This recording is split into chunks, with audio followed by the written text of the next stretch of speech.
دوستو، ہم ہر سال یکم مئی کو مزدور ڈے کی چھٹی مناتے ہیں، لیکن کیا کبھی سوچا کہ یہ دن آیا کہاں سے؟ کیا ہے اس دن کا اصل مطلب؟ اور کیا آج کا مزدور واقعی اس دن سے کچھ حاصل کر رہا ہے؟ 1 مئی، جسے عالمی یوم مزدور یا لیبر ڈے کہا جاتا ہے، ایک ایسا دن ہے جو دنیا بھر میں محنت کش طبقے کی قربانیوں کی یاد میں منایا جاتا ہے۔ یوں تو محنت کشوں، مظلوموں، محکوموں، غلاموں اور پسے ہوئے طبقات کی جدوجہد ایک صدیوں پر محیط داستان ہے جو آج بھی جاری ہے۔ ابتدائی انسانی معاشرہ اشتراکیت پر مبنی تھا، جہاں وسائل سب کے لیے تھے، کوئی کسی کا مالک نہ تھا اور بھائی چارے کا دور دورہ تھا۔ مگر 18ویں اور 19ویں صدی میں آنے والے صنعتی انقلاب نے تو کایا ہی پلٹ دی۔ طاقتور طبقہ خود کو زمینی خدا سمجھنے لگا، انسان کا مالک بن بیٹھا، کمزور، غریب اور بے سہارا عوام پر ظلم و ستم اور جبر کے پہاڑ توڑے گئے، انہیں غلام بنایا گیا، جبری مشقت لی گئی اور بنیادی انسانی حقوق تک سے محروم کر دیا گیا۔ اس صورتحال کو کسی نے کیا خوب ہی بیان کیا: مل مالک کے کتے بھی چربیلے ہیں، لیکن مزدوروں کے چہرے پیلے ہیں۔ صنعتی انقلاب کے بعد جیسے جیسے مشینیں آئیں، انسان مشین سے سستا ہوتا گیا۔ سن 1820 کی دہائی میں برطانیہ میں صنعتی انقلاب نے معیشت کو تو جلا بخشی، مگر اس کا سارا بوجھ مزدوروں کے کندھوں پر آ گرا۔ سرمایہ دار طبقہ محنت کا استحصال کرنے لگا، مزدور 14 سے 16 گھنٹے کام کرنے پر مجبور تھے، نہ کوئی چھٹی تھی، نہ کوئی تحفظ۔ اس ظلم و زیادتی کے خلاف سن 1832 میں مزدوروں نے برطانوی پارلیمنٹ میں درخواست پیش کی کہ ان کی ڈیوٹی ٹائمنگ کم کی جائے، مگر سرمایہ داروں نے یہ مطالبہ مسترد کر دیا۔ دوسری طرف امریکہ میں بھی مزدوروں نے آواز بلند کی۔ سن 1866 میں فلاڈیلفیا میں پہلا باقاعدہ ٹریڈ یونین قائم ہوا اور مزدور تحریک کا آغاز ہوا۔ یہ سلسلہ وقفے سے ملک کے مختلف خطوں اور شہروں میں چلتا رہا، یہاں تک کہ وہ تاریخ ساز دن آ گیا جس کی بات کرنے ہم اور آپ آج اکٹھے ہوئے ہیں۔ 1 مئی سن 1886 کو شکاگو میں ہزاروں مزدور سڑکوں پر نکل آئے۔ ان کا مطالبہ فقط اتنا تھا کہ ہم مشین نہیں، انسان ہیں۔ ہمارا بھی حق ہے کہ ہم اپنے اہل خانہ کے ساتھ وقت گزاریں، سکھ کا سانس لیں اور آرام کریں۔ ہم دن کے 14 سے 16 گھنٹے نہیں، صرف 8 گھنٹے کام کریں گے۔ یہی ہمارا حق ہے، یہی ہمارا مطالبہ ہے۔ 8 گھنٹے کام، 8 گھنٹے آرام اور 8 گھنٹے گھر والوں کے نام۔ تاریخ شاہد ہے کہ جب بھی محکوم عوام نے اپنے بنیادی حقوق کی بات کی، جب بھی محنت کشوں نے انصاف، مساوات اور بہتر زندگی کا مطالبہ کیا، تو اقتدار میں بیٹھے لوگ بے چین ہو گئے۔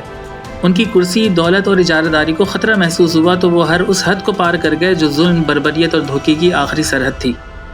شکاگو کے واقعے میں یہی کچھ ہوا۔ 3 مئی سن 1986 کو جب مزدوروں نے ایک پرامن احتجاجی جلوس نکالا تو پولیس نے بلا وجہ طاقت کا استعمال کیا، جس کے نتیجے میں 4 بے گناہ مزدور ہلاک ہو گئے۔ جب اس ظلم کے خلاف آواز بلند کرنے کے لیے محنت کش 4 مئی کو ہے مارکیٹ اسکوائر میں جمع ہوئے تو ایک بار پھر اقتدار کا خوف ظلم کے نقاب میں ظاہر ہوا۔ ایک بم حملے کا سہارا لے کر پورے مزدور طبقے کو دہشت گرد قرار دے دیا گیا۔ حالانکہ حملہ کس نے کیا، کیوں کیا، آج تک یہ سوال جواب طلب ہے۔ مگر طاقتور طبقہ کب سچ کی پرواہ کرتا ہے؟ اسے تو بس موقع چاہیے ہوتا ہے اپنے مخالفین کو کچلنے کا۔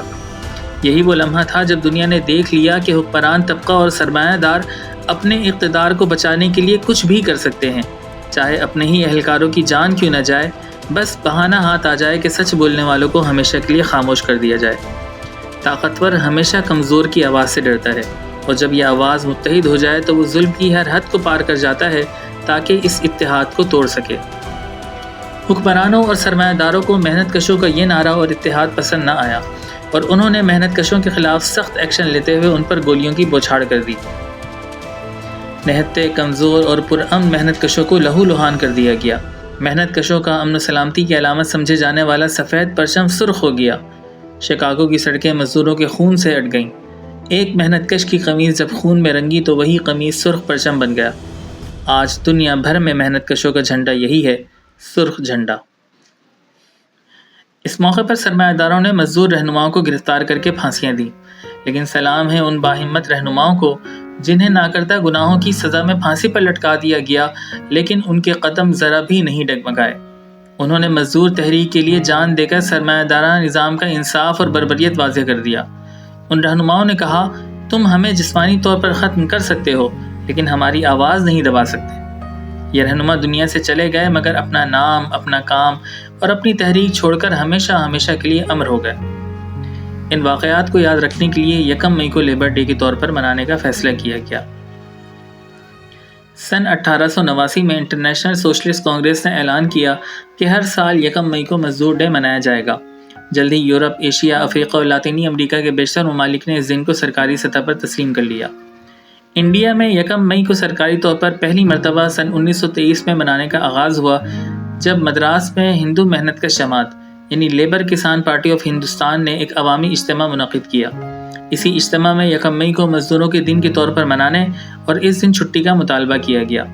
بعد ازاں مختلف ریاستوں نے اسے باضابطہ طور پر سرکاری تعطیل کے طور پر تسلیم کیا، جیسے تمل ناڈو، مہاراشٹر، آندھرا پردیش، کرناٹک، کیرالہ، پنجاب، اڈیشہ وغیرہ اس دن کو سرکاری تعطیل کے طور پر مناتی ہیں، جبکہ پاکستان نے سن 1972 میں 1 مئی کو سرکاری تعطیل قرار دیا۔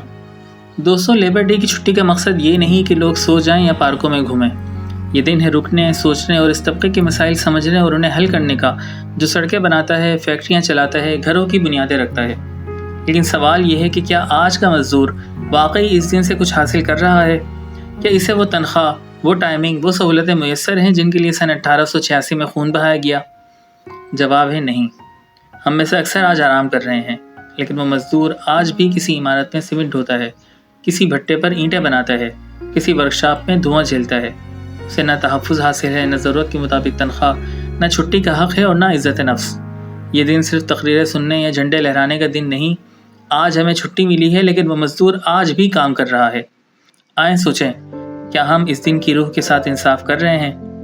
1 مئی صرف تاریخ نہیں، ایک سوال ہے، ایک پکار ہے، ایک وعدہ ہے کہ ہم اس مزدور کی آواز بنیں جو آج بھی خاموش ہے لیکن زندہ ہے۔ بلاتے ہیں ہمیں محنت کشوں کے ہاتھ کے چھالے، چلو محتاج کے منہ میں نوالا رکھ دیا جائے۔ اگر آپ بھی مزدور کی آواز بننا چاہتے ہیں تو ویڈیو کو شیئر کریں، لائک کریں اور سبسکرائب کریں۔